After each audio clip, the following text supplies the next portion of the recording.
우리 할렐루야 샬롬하고 인사하는 시간 같습니다. 할렐루야 샬롬 샬롬 샬롬 샬롬. 하나님 사랑합니다. 여러분 주 안에서 사랑합니다. 일곱 인으로 봉한 책이죠. 그리고 잉태실 어린 양에 대한 내용이 5장 1절에서 14절까지 나타나 있습니다. 4절에서 사도 요한 하나님이 보이신 하나님의 보좌 그리고 그 주변의 광야들을 기록했죠. 그리고 5장에서는 오른손에 들린 임봉된 책의 7권에 대한 이야기가 나타나 있습니다. 이 임봉된 책과 관련해서 하나님은 사도 요한 앞에서 권면하시고 명령을 내리시죠. 이 생명책에 대한 환상의 말씀을 보면서 에베소 성도들은 더욱 우리 구원에 대한 감사 그리고 확신, 어제 그 미세먼지 정말 가장 심했고 오늘은 그보다 훨씬 나아졌더라고요. 비방도 조금 떨어졌는데 그러다가 그냥 말아버렸어요. 비례도 와가지고 좀 먼지를 좀 쓸어가면 좋겠는데 기도할 수밖에 없구나 하는 생각이 저는 들었습니다. 하나님의 손에 들려있는 임봉된 책에 대해서 1절에 설명하고 있죠. 요한은 보좌에 앉으신 하나님이 오른손에 책이 한 권 있는 것을 봅니다. 책은 안팎으로 글씨가 쓰여져 있었고 7인으로 봉해져 있다. 1절 내용이죠. 그리고 여러 가지 그 내용에 대해서는 이런저런 설이 많지만 하나님이 예정하시고 그리스도께서 그런 계획하신 그런 내용이 들어있는 것이다 하는 견해가 가장 많다고 합니다. 어린 양만이 바로 임봉된 7인을 뗄 수 있는 분이시죠. 분명한 것은 이사야 29장 11절입니다. 그러므로 모든 계시가 너희에게는 봉한 책 말처럼 되었으니 그것을 글하는 자에게 주며 주기를 그대에게 청하노니 이를 읽으라 하면 그가 대답하기를 그것이 봉해졌으니 나는 못 읽겠노라 할 것이요. 이렇게 나타나 있어요. 임봉된 책을 뗄 자가 없어서 사도 요한은 울어요. 그걸 이제 4절에 보면 4절 우리 한번 볼까요? 두루마리를 펴거나 보거나 하기 합당한 자가 보지 아니하기로 내가 크게 울었더니 사도 요한이 직접 울었어요. 그렇게 고백하고 있죠. 그 책을 펴며 인을 떼기 합당한 자가 하늘 위에나 땅 위에나 땅 아래에 존재하지 않는다. 그래서 옵니다. 아마도 천사장이 하나였을 듯한 천사의 그러한 음성을 듣고 요한은 어느 곳에도 임봉된 책을 펴거나 보기 합당한 자가 보이지 않는구나. 그것을 확인하고 그만 절망을 하고 낙심을 해서 우는 거죠. 자기에게 펼쳐진 하나님 계시를 보면서 하나님의 뜻에 대해서 더욱 많이 알게 되기를 바라지만 이런 욕심이 계속 나더라고요. 저도 그런 것들이 계속 보여질 때는 기도를 하러 가는 게 아니라 그런 거 보고 싶어서 가는 그게 온전치 않다라는 마음이 들어가지고 아주 마음이 나중에는 불편했습니다. 그 열정 있는 소원이 성취될 수 없게 되었음을 확인하죠. 사도 요한은 눈물이 쏟아져 나와요. 얼마나 사모했으면. 이것이 하나님의 뜻을 알게 된 자는 더욱더 하나님의 섭리의 비밀을 보기 위해서 열심을 가지게 되죠. 심한 울음을 울었다. 마태복음 26장 75절에 보면 베드로가 그죠? 예수님 부인하고 나서 다 울기 전에 네가 나 3번 배신할 거다. 그 말이 생각나서 밖에 나가서 그저 벽에 기대고 통곡을 하니라 이렇게 나타납니다. 거룩한 울음이기도 합니다. 요한복음 11장 35절에 예수께서 눈물을 흘리시죠. 나사로의 죽음, 이렇게 죽었다고 말하다가 와가지고 예수께서 계셨으면 내 오빠가 죽지 않았을 것입니다 하는 이야기를 듣고는 통분하여서 눈물을 흘리시더라 이렇게 나타나죠. 말씀에 대한 가책의 울음이 또 있죠. 누구 베드로죠. 마가복음 14장 72절이죠. 이 닭이 곧 2번째 울더라. 이에 베드로가 예수께서 자기에게 하신 말씀 닭이 2번 울기 전에 네가 3번 나를 부인하기를 하심이 기억돼 그 일을 생각하고 울었더라. 뭐예요? 양심에 그냥 그 생각이 나면서 가책이 오고 울컥하고 눈물과 통곡이 쏟아졌을 것 같아요. 저 같아도 아마 땅바닥에 주저앉아서 엉엉 울었을 것 같습니다. 새울의 예루살렘에서 구원이 완성될 때 울음이 그친다. 이사야 65장 19절에 내가 새 예루살렘을 즐거워하나 하며 나의 백성을 기뻐하리니 우는 소리와 부르짖는 소리가 그 가운데서 다시는 들리지 아니할 것이다. 이렇게 말씀하시죠. 다윗의 후손 7인을 뗀다고 5절에 말씀하고 있습니다. 5절 보죠. 장로 중에 한 사람이 내게 말하되 울지 말라. 유대지파의 사자 다윗의 뿌리가 이겼으니 그 두루마리 그 7인을 떼시리라. 다윗의 누구에서 예수님이시죠? 그 위로는 장로 중에 한 사람이 합니다. 그 장로의 말은 울지 말라 유대지파의 사자 다윗의 뿌리가 이기였으니 이 책과 그 7인을 떼시리라. 이 일을 하실 분은 반드시 예수 그리스도이신 거죠. 예수 그리스도는 육체의 계보에 있어서는 야곱의 예언에 나타난 대로 그죠? 유다지파의 사자이며 다윗의 후손으로 오신 분이 맞습니다. 육체로는 보다 근본적으로 하나님의 아들이신 예수 그리스도만이 하나님과 사람 간의 중보자가 되셨고 하나님의 뜻을 인간에게 전해주시기에 합당하신 분이다. 그래서 그 책임을 떼기 합당한 분이니까 울지 마라. 분명히 오실 것이다. 그 얘기죠. 이 다윗의 후손이신 그리스도의 중보 사역은 그의 백성들에게 위로와 기쁨을 줍니다. 다윗의 후손은 그리스도에 대한 상징적인 그러한 칭이기도 하다. 계시록 22장 16절에 나 예수는 교회들을 위하여 내 사자를 보내어 이것들을 너에게 증언하게 하였노라. 이렇게 말씀합니다. 나는 다윗의 뿌리요 자손이니 곧 광명한 새벽별이라 하시더라. 그렇죠? 다윗 집의 열쇠를 가진 자에 대해서 이사야 22장 22절에도 내가 또 다윗의 집의 열쇠를 그의 어깨에 두리니 그가 열면 닫을 자가 없겠고 닫으면 열 자가 없으리라. 이사야 9장 6절에도 정사를 메었나니 하고 그 증거하죠. 욥기 12장 14절에도 계시록 3장 7절에도 같은 말씀을 합니다.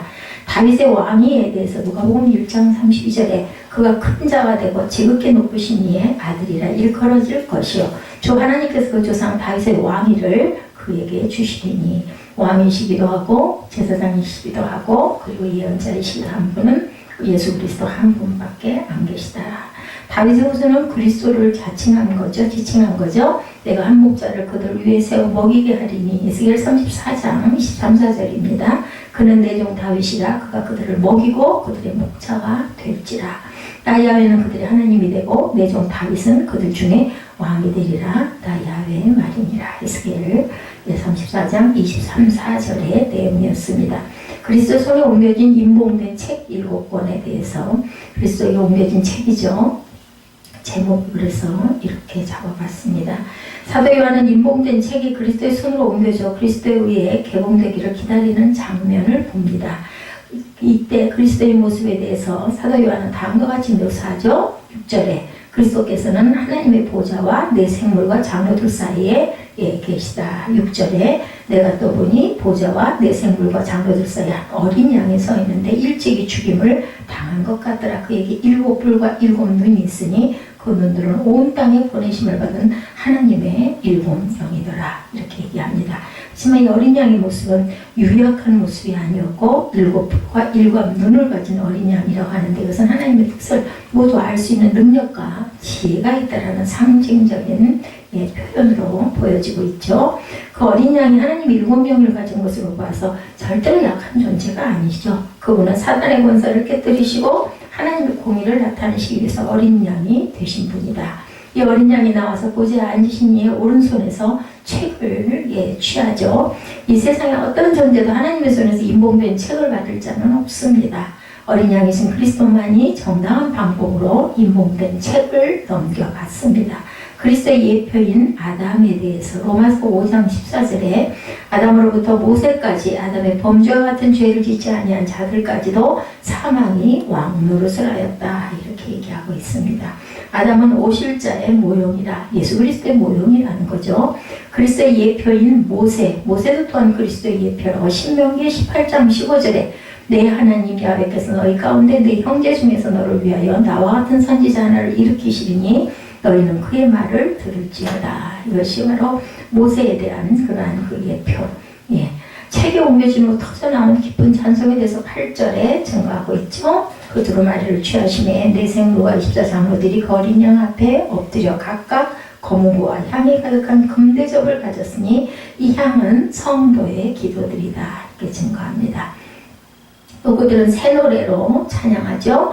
어린 양은 책 가지고 임봉을 떼기 합당하신 분이고 일찍 죽음을 당하신 사람들을 피로 사서 하나님께 드리시고 우리를 하나님 앞에서 나라와 제사장을 삼으셔서 땅에서 왕노를 하셨다. 그래서 예수님 계신 그 이후에 우리 하나님 예수를 믿는 모든 자들은 왕같은 제사장들이 된 겁니다. 10절에 보면 그들로 우리 하나님 앞에서 나라와 제사장들을 삼으셨으니 그들이 땅에서 왕 노릇하리로다. 좋아요. 오늘 지칭하죠. 그들의 찬송 또한 온 하늘과 온 땅에 구세주를 높이 찬양하는 소리였다. 그 찬송은 큰 소리로 죽음을 당하신 어린 양이 능력과 부와 지혜와 힘과 존귀와 영광과 찬송을 받으시기에 합당하도다. 12절이죠. 이 찬송 또한 내 생물과 24장로의 찬송과 같이 그리스도의 구속의 능력을 높이 찬양하는 내용이었더라. 13절에 그렇게 증가하고 있습니다.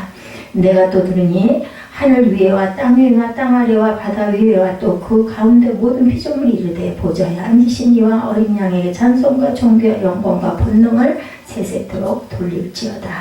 그랬더니 내 생물이 이르되 아멘하고 장로들은 엎드려 경배하였다. 이렇게 해서 그 계시록 5장 내용 전체의 부분이죠.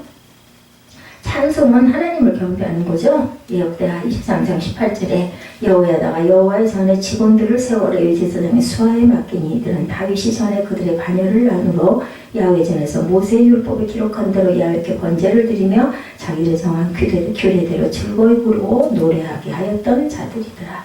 얼마나 다윗이 하나님을 사랑했으면 성전에서 봉사하는 모든 자, 곡간을 맡은 자까지도 문지기까지도 단열을 세워가지고 24단열로 나뉘어가지고 아주 차례차례 아주 질서정연하게 순번대로 그 일을 감당하게끔 아주 그렇게 세세하게 그걸 짜는 모습이 역대 상에 계속 지금 설교 중에 나타나고 있습니다. 그 부분에 하나 23장 역대하죠.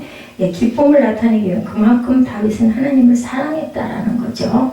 기쁨을 나타내기 위한 찬송 마태복음 26장 30절에 이에 그들이 찬미하고 감람산으로 나아가니라. 예수님 제자들도 그냥 어디로 가든 움직일 때마다 이렇게 찬양을 했던 거죠. 다른 사람이 증거하기 위해서 또한 찬송을 한다. 사도행전 16장 25절에 한밤중에 바울과 실라가 기도하고 하나님을 찬송하며 죄수들이 듣더라. 그죠? 우리 그 전에 몇십 년 전이죠. 어느 아파트에 그런 일들이 참 많았어요. 이렇게 지나가다 보면 어느 아파트 어느 집에서 이렇게 2층에서 3층에서 찬양 소리가 이렇게 들리는 거 참 이렇게 아주 저는 참 듣기가 좋았었어요. 내 안에 하나님의 영이 계셔서 그랬겠죠. 지금은 뭐 20층 아파트, 30층 아파트도 있지만 그전에는 제가 그 청년 때 이럴 때는 뭐 아파트 5층 아파트들도 많았고 10층도 굉장히 높았습니다. 찬양 소리들 뭐 부용 예배 드리는구나 아니면 목사님 모시고 예배 드리는구나 했었죠. 모든 피조물들에 대해 그리스도를 찬양합니다. 요한이 바라보니 교회 성도들과 천사들의 놀랍고 장엄한 찬송이 울려 퍼진 후에 정말 가슴 벅찬 찬송 소리가 계속 이어지고 있었다.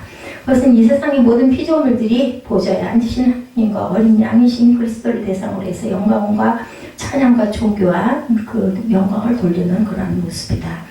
보좌에 앉으신 이는 하나님으로 온 구주의 부속과 섭리의 근원이신 분이기 때문에 그런 모든 것을 받으시기에 합당하다. 찬송과 존귀의 영광과 능력이 있죠. 보좌에 앉으신 분에게는, 예수 그리스도에게는. 그죠?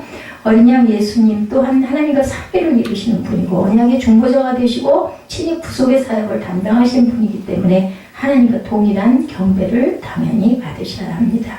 그래서 천주교와 개신교의 차이점은 성모 마리아에게 기도하고 경배와 찬양 드리는 것은 잘못됐다. 우리 예수님 어머니시고 성모 마리아이시지만 하나님은 아니시죠. 성삼위 하나님과는 다릅니다. 몸을 입으신 분이기 때문에 그분에게 기도를 하는 것은 잘못되었다라고들 얘기들 합니다. 이러한 전 우주적인 찬송이 울려 퍼진 후에 내 생물과 24장로들은 아멘하며 엎드려 경배를 합니다. 천사도 기쁨으로 하나님을 찬양하죠. 누가복음 2장 14절이죠. 우리 그 크리스마스 때 항상 이 부분 굉장히 많이 선구 많이 암송하기도 하고 또 현수막으로도 많이 사용합니다. 지극히 높은 곳에서는 하나님께 영광이요 땅에서는 하나님을 기뻐하신 사람 중에 평화로다 하니라. 저는 아주 이 말씀이 굉장히 정말 진리의 말씀이다 이런 생각이 들어요. 하늘엔 영광, 땅에는 평화. 그죠? 짧게 표현하면 영광 중인 성도들이 그리스도를 경배하죠. 계시록 7장 9절에서 10절입니다. 이 일 후에 내가 보니 각 나라와 족속과 백성과 방언에서 아무도 능히 셀 수 없는 큰 무리가 나와 흰옷을 입고 손에 종려가지를 들고 보좌 어린 양 앞에 서 있다. 아까 우리 무리바다 덮음같이 그죠? 그 찬양 맨 앞구절이 각 나라와 족속과 백성과 방언 이렇게 찬양을 합니다. 계시록 7장 10절에도 큰 소리로 외쳐 이르되 구원하심의 보좌에 앉으신 우리 하나님과 어린 양에게 있도다 하니 귀신 들린 자도 그리스도를 경배한다 그러죠? 마가복음 5장 6절에 보면 멀리서 예수를 보고 와서 절했어요. 귀신 들린 자도 알아봐요. 예, 인봉된 책이 하나님의 손에서 그리스도 손으로 옮겨지는 과정에서 우리는 놀라운 찬송, 피조물 들여 웅장한 합창을 듣게 된다. 그 합창은 사람뿐만이 아니라 우리 귀에는 들리지 않지만 모든 그죠 땅의 모든 것들이 하나님을 경배하죠. 이것은 인봉된 책이 그리스도에게로 옮겨지는 것이 합당한 과정이라는 것을 보여주죠. 이 그리스도의 손에 옮겨진 책 인봉을 떼시면서 그리스도는 장차 임할 일에 대해서 알려주신다는 겁니다. 이 계시에 귀를 기울이면서 하나님의 비밀을 우리는 항상 사모하고 기도해야 되겠죠. 하나님 오른손에 있는 7인으로 봉한 책, 7인으로 봉한 책은 과연 무엇일까? 1절 우리 절절히 한번 보죠. 내가 봄에 보좌에 앉으신 이의 오른손에 두루마리가 있으니 안팎으로 쏟고 7인으로 봉하였더라. 7절에 그 어린 양이 나와서 보좌에 앉으신 이의 손에서 두루마리를 취하시니라. 성부 하나님의 손에 들려있으니 이제는 성자 예수님 어린 양의 손으로 그 책이 넘어갑니다. 이 말은 두루마리에 기록된 모든 계시의 내용대로 신약시대가 펼쳐질 텐데 앞으로 신약시대에 일어날 모든 구속사의 성취는 예수 그리스도 중심으로 이루어진다는 것을 뜻하고 있죠. 세상 통치를 성부 하나님 중심으로 다스려 왔지만 이제는 성부 하나님 마음대로 하고 싶은 대로 통치하시는 것이 아니고 창세전에 계신 하나님의 경륜에 의해서 성자 예수님 중심으로 진행되어 갈 것이다. 잠시 후 성자 예수님이 구속제물로 십자가에 달려 돌아갔다가 부활하여서 하늘 보좌 그 우편에 앉게 되시죠. 성령님이 오셔서 구속사를 마무리합니다. 그 땅에는 그죠? 지금도 저희 마음속에는 성령님들이 다 와서 각자에게 계세요. 그래서 항상 구속사라는 이렇게 성취해 돼가는 것이다. 그래서 지금은 성령 시대다 이렇게 말하기도 합니다. 에베소서 3장 9절에 영원부터 만물을 창조하신 하나님 속에 감춰졌던 비밀의 경륜이 어떠한 것을 드러나게 하려 하심이라 이렇게 말씀합니다.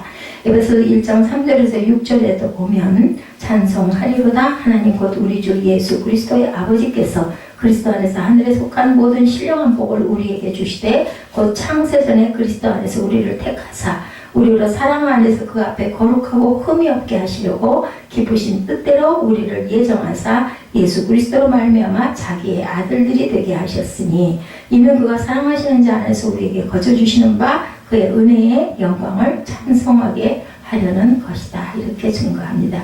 창세전에 계신 삼일체 하나님의 경륜 안에서 예정된 뜻대로 통치하시는데 이제는 구약에 오실 메시아가 도래하셨으므로 예수 그리스도 중심으로 말씀이 전개된다. 그래서 구약의 답이 신약에 있다. 그래서 신구약은 항상 합을 이루고 쌍을 이루게 된다는 거죠. 그래서 신약에 있는 그 부분에 그 증거가 구약에 있고 구약에 있는 증거가 신약에 증거가 됩니다.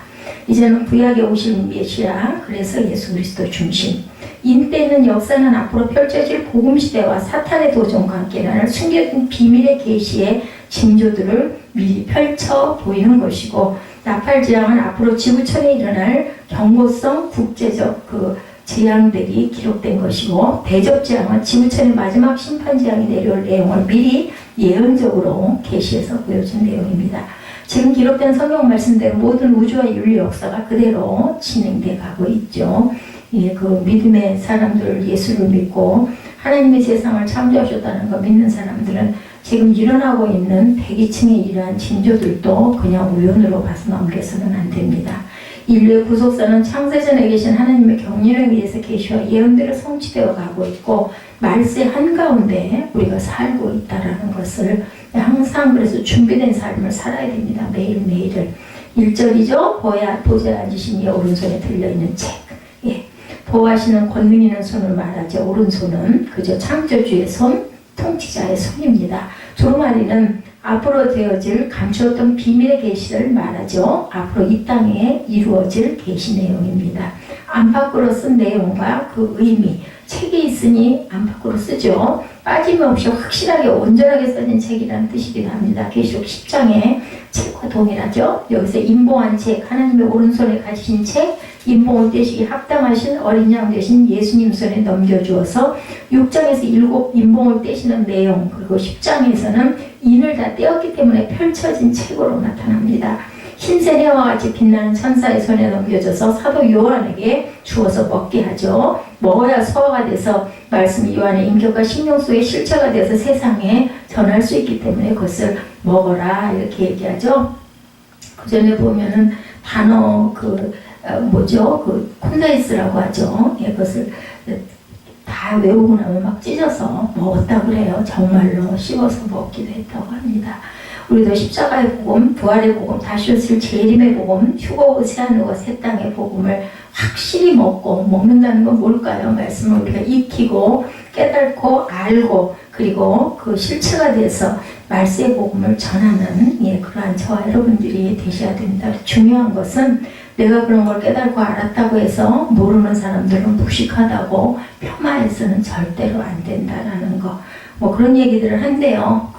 순복음은 무식해가지고 이따위로 이 땅에 그 기독교가 이렇게 아주 기복신앙이 되고 아주 무식해가지고 기독교에서 기독교인들이 다들 천주교 쪽으로 갔느니 그래서 또 순복음 쪽에서 공부를 하는 그러한 사람들을 많이 감리교나 장로교에서 많이 사용하는 이유는 무식해서 열정이 있기 때문이다. 이따위로 얘기를 하는 거 정말 그 얘기 같이 해와야 괜히 목소리만 높아질 것 같아서 말은 안 했는데 그래도 그렇게 아무것도 모르는 사람들이 뭉쳐서 우리나라가 이만큼 부강하게 되고 교회들이 세워지고 예배를 드리게 되고 그리고 부귀가 선양이 된 것은 그분들이거든요. 모른다 해도 하나님에 대한 사랑은 저는 있을 거. 물론 지나친 부분도 있지만 그렇게 얘기해서는 안 됩니다.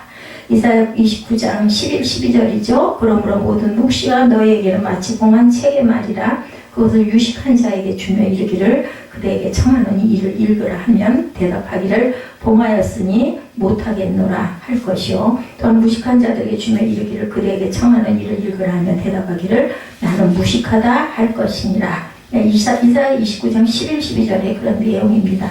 왜 못 읽느냐 하면 형식적인 신앙으로 마음이 너무 멀어져 있기 때문에 영안이 어두워서 읽어도 깨달을 수 없기 때문이다. 성경을 읽어도 뭔 말인지를 모르는 자들은 성령의 은혜가 없거나 그래도 또 그걸 깨우쳐주는 성경 공부라도 열심히 하면 그렇구나 깨달는 부분도 있을 건데 그것도 아니기 때문에 무식한 거예요. 근데 무조건 믿는 거죠. 하나님이 계시고 예수님이 나를 위해서 십자가에 못 박혀 돌아가셨고 그래서 나는 구원을 받았고 나는 하늘나라 천국에 갈 거고 예수님이 하라는 대로 말씀대로 나는 살겠어. 그냥 아무것도 몰라도 그런 사람들은 무식하다고 그렇게 얘기해서는 안 됩니다. 저와 여러분이 하나님의 말씀에 저자하신 성령의 감동으로 확 깨달아지면 얼마나 좋겠어요. 근데 깨달아지지 않을 땐 기도해야 되고 또 죄종에게 같이 그 부분을 가지고 함께 공부를 할 수도 있습니다. 이사야 29장 13, 4절에 주께서 가라사대 이 백성이 입으로는 나를 가까이하며 입술로는 나를 존경하나 그 마음은 내게서 멀리 떠났나니 그들이 나를 경외하면 사람의 계명으로 가르침을 받았을 뿐이라. 그러므로 내가 이 백성 중에 기이한 일, 기이하고 가장 기이한 일을 다시 행하리니 그들 중에 지혜자의 지혜가 없어지고 명철자의 총명이 가리워지리라. 이렇게 얘기합니다. 다니엘 12장 3, 4절에 지혜 있는 자는 궁창의 빛과 같이 빛날 것이요 많은 사람을 옳은 대로 돌아오게 한 자는 별과 같이 영원토록 비추리라. 다니엘아 마지막까지 이 일을 간수하고 이 글을 봉함하라. 많은 사람이 빨리 왕래하며 지식이 더하리라. 이렇게 봉하라는 부분이 있고 열어서 가르치라는 부분이 있기 때문에 우리는 그대로 순종해야 되죠. 요한에게는 때가 되었으므로 열어주셨고 다니엘에게는 이 글을 봉함했다는 말은 아직 때가 이르지 않았기 때문이다. 그래서 우리가 항상 어떤 뭐가 보이고 어떤 계시가 느껴지고 해도 항상 조심해야 됩니다. 봉합했다는 말은 지식이 없어서 못 읽는 게 아니라 읽어도 깨달을 눈이 없어서 못 깨닫게 하신다는 말, 그리고 하나님의 말씀은 주께서 열어주시는 자에게만 열리는 정말 기적적인 말씀이다. 세상에서 세속에 오염돼서 사는 자들에게 성경이 절대 열어질 리가 없죠. 특히 말씀에 관한 기록이 있는 계시의 말씀인 요한계시록은 정말 그래서 어렵다라고 이야기를 합니다.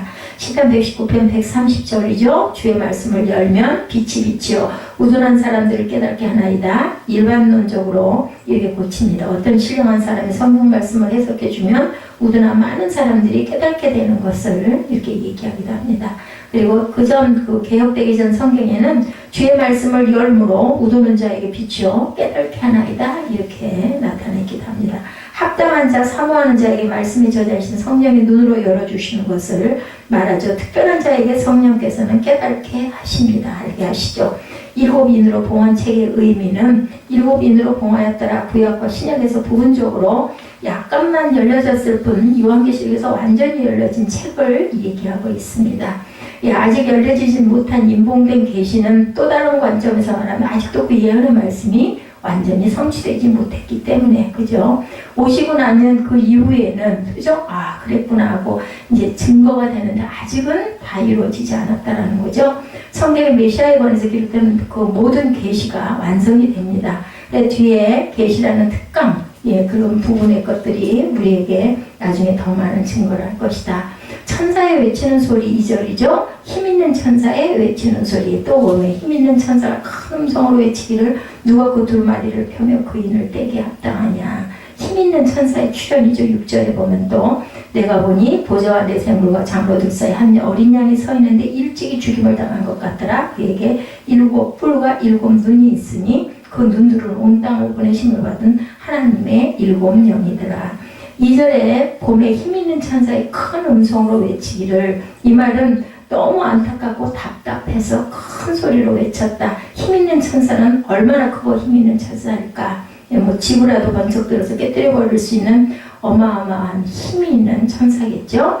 타락한 천사장과 타락한 악의 천사의 무리들과 미가엘 군대와의 천상에서의 전쟁 때 아마 온 우주가 흔들리는 잡지 개벽하는 일이 당연히 있었을 것인데, 계시록 10장 1절입니다. 내가 또 보니 힘센 다른 천사가 구름을 입고 하늘에서 내려오는데 그 머리 위에 무지개가 있고 그 얼굴은 해 같고 그 발은 불기둥 같다 이렇게 증거하고 있습니다. 계시록 18장 21절에도 이에 한 힘센 천사가 큰 맷돌 같은 돌을 들어 바다에 던져 가르되 큰 성 바벨론이 이같이 몹시 떨어져 결코 다시 보이지 아니하리로다. 이건 사단이죠. 3절에 하늘 위에나 땅 위에나 땅 아래 능히 그 두루마리를 펴거나 보거나 할 자가 없더라. 합당한 자가 없다는 거죠. 우리 하나님 우리 교회 보실 때 합당한 자가 우리는 되어야 합니다. 날 위해 십자가 지시고 피 흘리고 돌아가신 예수님께 합당한 신앙생활을 하면, 그죠? 믿음으로 순종하면 누구도 합당한 자가 될 수 있죠. 4절에 그 두루마리를 펴거나 보거나 하기에 합당한 자가 보이지 아니하기로 내가 크게 울었다. 요한도 그 사정이 너무 안타까워서 울 수밖에 없었죠. 요한 자신도 뗄 수가 없고 지금까지 천국 가 있는 모든 천국 시민들도 아무도 두루마리 인을 떼거나 펼쳐볼 사람이 없었다는 겁니다. 아무리 큰 천사장들도 입을 꾹 닫고 꼼짝없이 서 있어서 그래서 울었다. 요한의 심정 우리가 이해할 수 있을 것 같죠. 그 두루마리를 뗄 수 있는 자격자는 오직 자기 택한 백성들을 구원하시고 십자가 그 사형틀에 달려 돌아가셨다 부활하신 구속사를 성취하신 분만이 될 수 있다는 겁니다. 인을 떼기 합당하신 어린 양 예수 그리스도에 대해서 5절에 장로 중 한 사람이 울지 마라 유대지파의 사람 다윗의 뿌리가 이겼으니 그 두루마리 7인을 떼시리라. 이긴 거죠. 뭘 이겼어요? 죽음에서 이기셨다라는 겁니다. 유다지파의 뿌리가 이기었으니 유다지파의 사자 메신저가 아니라 그 사자를 얘기합니다. 다윗의 뿌리가 이겼으니 창세기 49장 9절에서 10절입니다. 유다는 새끼 그 사자로다 사자 새끼로다. 내 아들아 너는 움킨 것을 찢고 올라갔도다. 그가 엎드리고 웅크림이 수사자 같고 암사자 같으니 누가 그를 범할 수 있으랴. 그 규는 잘 알죠. 임금의 그물입니다. 유다를 떠나지 아니하며 통치자의 지팡이가 그 발 사이에서 떠나지 아니하기를 실로가 오시기까지다. 예수 그리스도가 인류의 구세주로 오시기까지라는 뜻을 가지고 있습니다. 그의 모든 백성이 복종하리로다. 아멘. 그리스도 예수여 오시옵소서. 유다지파의 사자입니다. 성경에 기록된 예수님의 족보 중에서 하나님이 인정하신 왕은 다윗 왕밖에 없어요. 마태복음 1장 1절에서 6절에 보면 아브라함과 다윗의 자손 예수 그리스도의 계보라 아니면 세계라 이렇게 얘기합니다. 아브라함이 이삭을 낳고 이삭은 야곱을 낳고 야곱은 유다와 그 형제를 낳고 유다는 다말에게서 베레스와 세레를 낳고 베레스는 헤스론을 낳고 헤스론은 람을 낳고 람은 아미나답을 낳고 아미나답은 나손을 낳고 나손은 살몬을 낳고 살몬은 라합에게서 보아스를 낳고 보아스는 루셀에서 오벳을 낳고 오벳은 이새를 낳고 이새는 다윗 왕을 낳으니라 이렇게 증거되어 있다는 거죠. 예수 그리스도는 다윗 왕가의 주인이시고 뿌리이시다. 그리스도는 구속사역을 위해서 십자가에 죽으셨다가 3일 만에 부활하셨고 40일 만에 승천하시죠. 하늘 보좌에 앉으심으로 하늘과 땅을 통치하시는 권세를 부여받으신 만왕의 왕이 되셨고 또한 영원한 왕으로 우리가 항상 그 영원한 왕, 영원한 제사장이라고 하죠. 다윗의 자손 예수여란 말은 초림의 주님이시고 다윗의 뿌리란 말은 부활하시고 하늘보좌에 앉으신 창조주고 통치자이신 주님을 말씀하시는 거라는 것 뿌리죠. 예, 여러분들 예수님이 먼저일까요? 다윗이 먼저일까요? 그죠? 당연히 예수님이 먼저죠. 예수님이 먼저일까? 아브라함이 먼저일까? 당연히 예수님이 먼저죠. 로마서 5장 14절에 아담으로부터 모세까지 아담의 범죄와 같은 죄를 짓지 않은 자들까지도 사망이 왕노릇하였나니 아담은 오실 자의 그 표상이라 모형이라 얘기합니다. 예수 그리스도는 언제 창세전에 계신 하나님이죠. 천지 만물을 창조하실 때 가장 먼저 뭐라고 그러셨어요? 빛이 있으라 얘기하셨습니다. 그 빛이 예수님이고 천지 창조하실 때 말씀으로 창조하셨다. 요한복음 1장 1절에서 5절에 나타나게 있죠. 계시 왕자 예수 그리스도에 대해서 누가 책을 펴서 그인을 떼기 합당하냐? 예, 계시의 완성자는 당연히 예수 그리스도죠. 계시록 5장 3절에서 7절에 어린 양이 있었다 이렇게 해석이 되어 있습니다. 하늘 아래 땅 위에 주의 예언된 계시의 완성자는 아무도 당연히 있을 수가 없습니다. 언약된 말씀 창세전에 계신 하나님의 경륜을 성취하실 계시 완성자의 말씀 되신 예수 그리스도이십니다. 말씀이 육신이 돼서 우리 가운데 오셔서 인류의 구속을 위하여 속죄 어린 양으로 십자가에 달려 피 흘려 죽으시고 장사 지낸 바 되었다가 3일 만에 사망의 권세를 깨뜨리고 부활하신 그리스도밖에 없다. 요한복음 1장 1, 2절이죠. 아까 그 말씀입니다. 태초에 말씀이 계시니라. 이 말씀이 하나님과 함께 계셨으니 그 말씀은 곧 하나님이시라. 예수 그리스도입니다. 그가 태초에 하나님과 함께 계셨고 만물이 하나도 그가 없이는 된 것이 없느니라. 그러니까 가장 먼저 계신 분인 바로 예수 그리스도. 요한복음 1장 14절에 말씀이 육신이 되어 우리 가운데 거하시며 우리가 그 영광을 보니 아버지의 독생자의 영광이요 은혜와 진리가 충만하더라. 요한복음 1장 11절에 영접하는 자 곧 그 이름을 믿는 자에게는 하나님의 자녀가 되는 권세를 주셨다라고 하죠. 그분이 인류의 소망이시고 세상의 빛이시고 또한 택한 백성에게 빛과 생명이 되신 그러한 예수 그리스도. 요한복음 1장 4, 5절에 그 안에 생명이 있었으니 생명은 사람들의 빛이라. 빛이 어둠에 빛이 되어 어둠이 깨달지 못하더라. 요한복음 1장 9절에서 13절에도 참빛 곧 세상에 와서 각 사람에게 비치는 빛이 있었나니 그가 세상에 계셨으며 세상은 그로 말미암아 지은 바 되었을 때 세상이 그를 알지 못하였고 자기 땅에 오매 자기 백성이 영접치 아니하였으나 영접하는 자 곧 그 이름을 믿는 자들에게는 하나님의 자녀가 되는 권세를 주셨으니 이는 혈통으로나 육적으로나 사람의 뜻으로 나지 아니하고 오직 하나님께로부터 난 자들이라. 사람의 뜻이 아니에요. 하나님으로부터 난 자들이 바로 저와 여러분입니다. 여기서 선택이 보이죠. 네, 예, 다 몰랐는데, 네, 영접하는 자, 그 이름을 믿는 자들에게는 하나님의 자녀가 되는 권세를 주셨다. 근데 이것은 혈통으로나 육종으로나 사람의 뜻으로 아니하고 오직 하나님께로부터 난 자들이다. 예, 중요한 말씀입니다. 일곱 뿔과 일곱 눈, 6절 하반절에 있죠. 그에게 일곱 뿔과 일곱 눈이 있으니 그 눈들은 온 땅에 보내심을 받은 일곱 명이더라. 일곱 뿔과 일곱 눈, 예, 죽임당하시고 다시 살아나시고 부활하신 예수님의 온전한 권세, 일곱입니다. 7, 일곱 눈, 6절 하반절 하나님 일곱 명, 완전하신 지식을 가지신 신이신 주님을 뜻하죠. 그래서 칠자는 완전 숫자다 이런 이야기 많이 합니다. 스가랴 4장 10절에 작은 일의 날이라고 멸시하는 자가 누구냐 하죠. 이 일곱은 온 세상에 두루 행하시는 야훼의 눈이다. 곧 일곱 불과 일곱 눈은 그리스도의 전능성과 전지성과 신성과 그 완전성을 상징합니다. 어린 양이 책을 취하셨다 7절에서 8절 그죠? 어린 양이 나와 보좌에 앉으신 이의 오른손에서 두루마리를 취하시니라. 계시의 주인이신 주님이 주님에 관한 계시가 기록된 두루마리를 본인 거니까 본인이 가져가십니다.